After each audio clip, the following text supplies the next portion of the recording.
Pregnant हुए कि 42 लोग, वो कह रहे एलियंस कर गए, पुरुष लोग जो है प्रेग्नेंट हो रहे हैं। ऐसे 42 लोग उन्होंने चिन्हित किए हैं।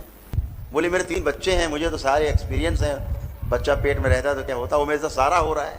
उनका पेट ऐसे बाहर निकला रहता था और उनके जो चेस्ट थे वो 2 बार सर्जरी करा के कटवाने पड़े उनको, ये चेस्ट बड़े हो जाते थे। गुरुजी शरणों में प्रणाम। गुरुजी हम दिल्ली में रहते हैं, गाजीपुर से हैं और सर हम पूरे परिवार के तरफ से आए हैं, पूरा परिवार कोई हमारा। बात आपको कष्ट होता? गुरुजी मेरे ये हाथों का इलाज बहुत करवा चुका, 10 वर्ष हो गए, सही नहीं होते। और मेरी छोटी वाली सिस्टर को गाल ब्लैडर में स्टोन है गुरुजी, वो नहीं सही होते। और मम्मी पापा हमेशा तनाव में रहते हैं गुरुजी। कभी इधर गए उत्तराखंड की तरफ?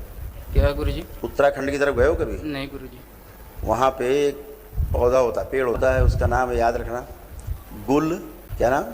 गुलसफरी। गुलसफरी। जी गुरु। तो इतना बड़ा तना उसका काट लेना, इतना मोटा डंडा उसका, ठीक है ना, बोल देना, वो लोग जानते हैं साधु संत को। तो उसको ले लो, इतना बड़ा टुकड़ा रख लो, ऐसे हाथ में ऐसे करते रहो, 1 महीने भर में रोज सुबह 5 मिनट करो, शाम 5 मिनट करो, महीने भर में जो खत्म हो जाए, गायब हो जाए। गुरुजी मम्मी पापा बहुत तनाव में रहते हैं और मेरी मम्मी को और सिस्टर को सबको पाइल्स है गुरुजी। किस शरण में आप आए हैं आप? सब अच्छे हो जाओगे। और सर कोई काम करते हैं गुरुजी ना, अधूरा ही रह जाते, पूरा नहीं गंदगी जाएगी, सब अच्छा होगा, ठीक है, गंदगी जाएगी, अपने आप सब अच्छा हो जाएगा, चिंता मत करो। ये पितृ जाए, समझो समस्या की जड़ जाए तो समस्या समाप्त होती, नहीं तो स्मृतियाँ नहीं कटवाते रहो अपना, स्मृतियाँ जो याद आए, जो कष्ट दे स्मृति उसी को कटवा दो, स्मृति उसी को कटवा दो, खत्म कष्ट। अभी तो कल एक रिपोर्ट हम पढ़ रहे थे, अमेरिका की रिपोर्ट है, वहाँ के एक ग्रुप है वैज्ञानिकों का, मैं कल पढ़ रहा था। तो अब वैज्ञानिक कह रहे हैं वहाँ के अमेरिका में कि पुरुष लोग जो है प्रेग्नेंट हो रहे हैं। ऐसे 42 लोग उन्होंने चिन्हित किए हैं, 42% कि वो प्रेग्नेंट हैं, प्रेगनेंसी है उनको। दरबार यहाँ तो दिखाता है कि इनको प्रेगनेंसी है, फिर प्रेगनेंसी खत्म भी करता है उनकी और ठीक होते हैं। देखते हैं आप वीडियोस।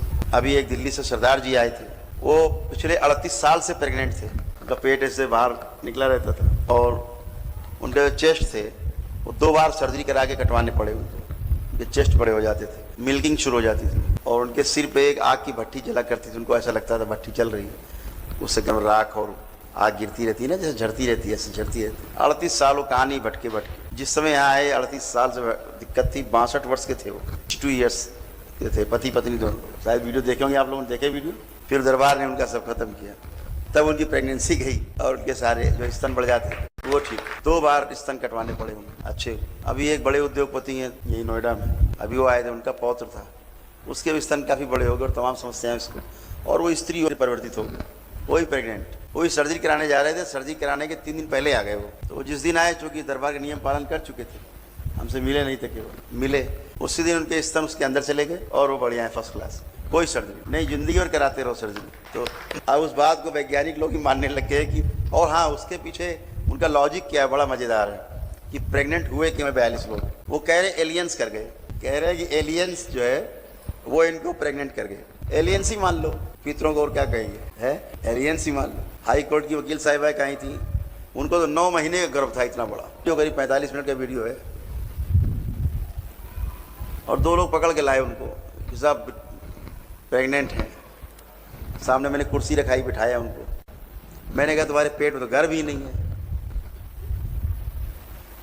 तो बोल के कि वही तो डॉक्टर कह रहा है गर्भ है नहीं, मैं कह रही हूँ गर्भ है, अब आप बता दो गुरु जी। हमने कहा नहीं है, डॉक्टर सही कह रहे हैं। लेकिन सारा फिजिकल जो आप देख रहे हैं बॉडी का, सारा रिएक्शन देख रहे हैं बॉडी का, बॉडी के सिम्टम्स देख रहे हैं, वो सब की प्रेग्नेंट हैं आप। बोले मेरे 3 बच्चे हैं, मुझे तो सारे एक्सपीरियंस हैं, बच्चा पेट में रहता तो क्या क्या होता, वो मेरे साथ सारा हो रहा है, मैं उससे गुजरी हूँ 9 महीने में। लेकिन हमने कहा बच्चा लेकिन नहीं है, और देखते देखते उनका पेट यहीं बैठे बैठे अंदर हो गया और सारा ऑर्डर में आ गई, अपने आप जमीन में बैठने लगी, खड़ी होने लगी, चलने फिरने लगी, तो कोई बच्चा नहीं। तो ये समस्याएं हैं ही। अभी एक रिसर्च आई लंदन से, उसमें इजराइल साथ में उनके जो रिसर्च कर रहा था, उनमें उन्होंने ये फाइंडिंग की है, एक फाइंडिंग थी कि अगर आपको अपने कष्ट याद रहते हैं, जैसे किसी आदमी को कैंसर था, तो वाजिब बात है कि कैंसर था, ट्रीटमेंट हुआ है और डॉक्टर बोलेंगे कि हाँ आपका नील है कैंसर, अब आप ठीक हैं, घर जा सकते हैं सारी प्रक्रिया के बाद। लेकिन आपको उसकी मेमोरी रहेगी पूरे प्रोसेस की, कष्ट की, ट्रीटमेंट की, अगर आपके अंदर वो रहेगी तो मेमोरी क्या करती है, दोबारा से रोग को क्रिएट कर लेती है। यही दरबार का कहना है। तो दरबार क्या करता है, आपकी सारी मेमोरीज, सारी इच्छा, विचार, आशाएं सब नष्ट कर दें। तो पीछे का आपका दिखता ही नहीं कुछ कि था, सोच विचार में नहीं आता। तो दूर जो रोग आपका है दोबारा से नहीं बनता। तो वो जो रिसर्च है वहाँ की लंदन की, वो ये कह रहे हैं अगर आपको अपने रोग और कष्ट याद हैं तो दोबारा से रोग बनेगा, जरूर बनेगा, उससे कोई रोक नहीं सकता। अब उनकी ये रिसर्च है। दरबार उसी पे काम कर रहा है सफलतापूर्वक। अभी वो केवल रिसर्च ही कर रहे हैं। अभी समस्याओं मूल्य हैं, इस दरबार में समाधान के साथ हम लोग चल रहे हैं। तो लोग पूछता रहे यार ये कैसे स्मृति क्या होती है, इससे क्या फ़र्क पड़ता है स्मृति से। अब वैज्ञानिक मानने लगे स्मृति के बारे में। अभी एक बहुत बड़े संत हैं, रहे हैं, अब नहीं है, उनका लेख आया। हमारे एक मित्र हैं, छोटे भाई की तरह हैं, बड़े ऑफिसर हैं, उन्होंने भेजा हमें एक लेख भेजा। उसमें उन संत का लेक्चर जो है कोड है। उसमें उन्होंने कहा है, बड़े संत हैं, नामी संत थे, विश्व में बड़े विख्यात थे।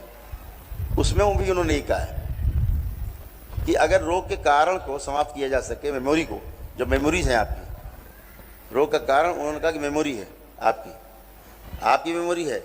अभी वो इसको नहीं केवल वो डिस्क्लोज कर पाए कि ये मेमोरी ही है, लेकिन मेमोरी किसकी है ये वो नहीं कर पाए इसको आइडेंटिफाई। दरबार कहता है ये पूर्वजों की मेमोरी है, उनसे उनके पूर्वजों को मिले। ऐसे करके पीढ़ी दर पीढ़ी रोग की जो स्मृति वो पीढ़ी दर पीढ़ी आती है। स्मृति कोई हो, माता पिता से आपको स्मृति मिलती है। जैसे जानवरों में क्या होता है, मनुष्य को छोड़ के जितने जीव जंतु हैं, पशु पक्षी हैं, वनस्पति जगत है, सब में मेमोरी ट्रांसफर होती है। अगर आम का पेड़ है तो जामुन नहीं पैदा होगा, पीपल से कभी आम नहीं पैदा होगा, आम से कभी कैथा नहीं पैदा होगा, कैथे से बेल नहीं पैदा होगा। जो पेड़ जिसका है उससे वही चीज पैदा होगी। सिंपली बिल्कुल वही चीज बनेगी, बिल्कुल एक जैसा। अगर आम का जो 10 पेड़ है, 10 प्रकार के आम हैं, 10 अलग अलग लगाएंगे उनसे निकाल करके बीज, तो वो 10 आम अपने जो पैतृक। ऐसे ही जानवरों में, जीव जंतु में, चींटी को सिखाना कुछ नहीं पड़ता, सीखी हुई है। कैसे चलना है, क्या करना है, कैसे रहना है, कैसे अनुशासन में रहना है, सब पता है उसको। चींटी से लेके हाथी तक, मछली तक सब पता है। सबको पता है किससे बचना है, क्या मार के खाना है, कैसे सोना है, कैसे प्रजनन करना है, कोई सिखाने वाला नहीं उनको। तो कहाँ से आया? माता पिता की मेमोरी में जो पड़ा हुआ है। बच्चा पैदा होता है, जो मनुष्य का बच्चा छोड़ के बच्चा पैदा होता है, उसी मेमोरी से माता पिता की जो मेमोरी उसमें आ जाती है। माता पिता को पीछे से मिली है, उनके माता पिता को उनके माता पिता से मिली है, ऐसे पीछे श्रृंखला है। आज जो उनके माता पिता थे, बच्चा जब पैदा हुआ तो उनकी मेमोरी उसमें आ गई। उस बच्चे को कुछ नहीं सिखाना है, उसको पता है इससे बचना है, ये हमें मार देगा, और ये चीज़ हमें खानी है, और ये नहीं खानी, इसमें जहर है, मर जाएंगे। कैसे सोना है ना, किससे भयभीत रहना है, किसको भयभीत करना है, और कैसे प्रजनन करना है, अपनी संख्या कैसे बढ़ानी है, ये सारा उसको पता है, कोई सिखाने वाला नहीं। कैसे पता है? माता पिता की मेमोरी से आ गया है। ये मनुष्य में भी होता है, लेकिन वो मेमोरी जो होती है वो एक्टिव नहीं होती है, सुप्तावस्था में पड़ी रहती है, अंदर माता पिता से बच्चे में आ जाती है। वो मेमोरी क्या होती है? आपके ज्ञान जैसे जैसे बढ़ता जाता है, आपका नॉलेज बढ़ती जाती है, नॉलेज के आधार पे वो मेमोरी खुलती जाती है। फिर वो आपका अपनी संपत्ति हो जाती है नॉलेज के आधार पे। तो आपको सूचना मिली, आपने उसका एक्सपीरियंस किया, अब आपकी संपत्ति बन गया, एक्सपीरियंस हो गया। हमने कहा भैया आग है, इसमें हाथ मत डालना, जल जाओगे। आपने कहा अच्छा देख लेते हैं, हाथ डाल दिया, अब जल गए। तो पता लग गया हाँ भाई हाथ डालने जल गए। अब अनुभव भी हो गया, सूचना मिली, अनुभव भी हो गया। अब दोबारा तो आग में हाथ डालेंगे नहीं आदमी, ये एक्सपीरियंस है, अब वो संपत्ति हो गई अपनी। ऐसे करके मेमोरी खुलती जाती है, मेमोरी सारी रहती है, माता पिता से जाती है अंदर। कुछ कारण विशेष से, ग्रह नक्षत्रों के दोष से, ग्रह नक्षत्रों की कमजोरी से तमाम मेमोरीज खुल जाती हैं ऑटोमेटिकली। और अगर पितृ मौजूद है फिर तो मेमोरी है ही, पितृ भी है, मेमोरी भी। अगर उनको कष्ट रहे, उनको रोग रहे, और जो रोग और कष्ट रहे वही रोग और वही कष्ट आपके शरीर में धीरे धीरे बनने शुरू हो जाएंगे, क्योंकि वो उस मेमोरी को, आपका जीवन जो है, आपकी बॉडी एक्सेप्ट कर लेती है, फिर रोग बनने लगते हैं। फिर वो आप इलाज कितना भी करते रहिए, वो रोग नहीं ठीक होता, क्योंकि रोगी तो अंदर बैठा है, उसका इलाज हो नहीं रहा। आप इस शरीर का इलाज कर रहे हैं, और ये शरीर मजे की बात है बीमार नहीं है, बीमार अंदर वाला शरीर है जो पित्र है, उसका ट्रीटमेंट आप जानते नहीं हैं, वो आपको दिख नहीं रहा है, लेकिन समस्या उसके अंदर है ही जो आप में परिलक्षित हो रही है। तो मेमोरी का खेल ऐसा है, वो सब में मेमोरी ट्रेवल करती है, सब में रहती है, किसी में सुप्तावस्था में, किसी में जागृत है, बस इतनी बात है। तो मेमोरीज को हटाने का जो दरबार का नियम है, आखिरी में होता है कि साहब स्मृति चिकित्सा होती है कि मेमोरीज जो है आपकी वो डिस्ट्रॉय हो, मुख्य बात हो। तो मेमोरी का इतना सुंदर विज्ञान है, ये विज्ञान समझ रहा है, वो बता रहा हूँ कि भाई इस चीज़ को उन्होंने समझ लिया लंदन वालों ने और इजराइल ने कि भाई मेमोरी जो है वो रोग का कारण है। अब किसकी मेमोरी अभी उस पर नहीं पहुँचे वो, कि पितृ की है कि स्वयं की है, लेकिन मेमोरी है, कोई याददाश्त है। तो सबको ध्यान रखना है कि मेमोरी जो आपकी याददाश्त है, जो आपकी समस्या है, जो आपको याद रहते हैं संकट और कष्ट, वही आपके कष्ट का कारण बनते हैं। जैसे भी बहन जी खड़ी हुई थी, वो बच्चा खड़ा था, उनकी माँ को सर्जरी हुई, काफ़ी बड़ी प्रॉब्लम में है। मैं उनसे बात कर रहा था, याद करो कब समस्या हुई, बेसिक कब हुई, वो नहीं याद कर पा रही थी। हमने बीच से ही ब्रेक किया है, लेकिन फिर भी आराम में अपने आप चल के बैठी। तो अगर वो जड़ याद कर सको आप कि मुझे इस तरह मेरा एक्सीडेंट हुआ था, तो अगर हम उसको हटा देते हैं तो आपको तुरंत आराम हो जाता है, बेस ही गायब हो जाता है उसका। इसका नियम है, मेमोरी को खींच के निकाल के डिस्ट्रॉय कर देता है। इसलिए मेमोरी का काम सबसे श्रेष्ठ है, उसके बगैर जाए कुछ नहीं जाता। और मेमोरी ऐसी है, आपने कहा कि मेरे घुटने के नीचे कष्ट है और कष्ट ऊपर है, और संकल्प किया आपने घुटने के नीचे मेरे जो कष्ट है चला जाए, तो नीचे वाला चला जाए, ऊपर वाला बना रहेगा, वो मेमोरी बनी रहेगी। आपने कहा मेरे सीने में जलन होती है ना, और पता लग रहा है कि वहाँ पे ठंडक रहती है, वो उसके कारण ऐसे जलन ऐसी महसूस होती है। आपने कहा जलन होती, तो जलन होगी तो चली जाएगी ना, ठंडक बनी रहेगी। आपको लगे अभी तो मेरे बना हुआ है रोग, कहीं दर्द हो रहा है, या कहीं चुभन होता है, या टीस उठती है, या कुछ लगता कुछ काट रहा है, या कुछ लगता खिंचाव है या भारीपन है, जो आप बोलो वो चला जाएगा, बाकी बना रहेगा। तो आपको लगे मैंने संकल्प किया लेकिन गया नहीं।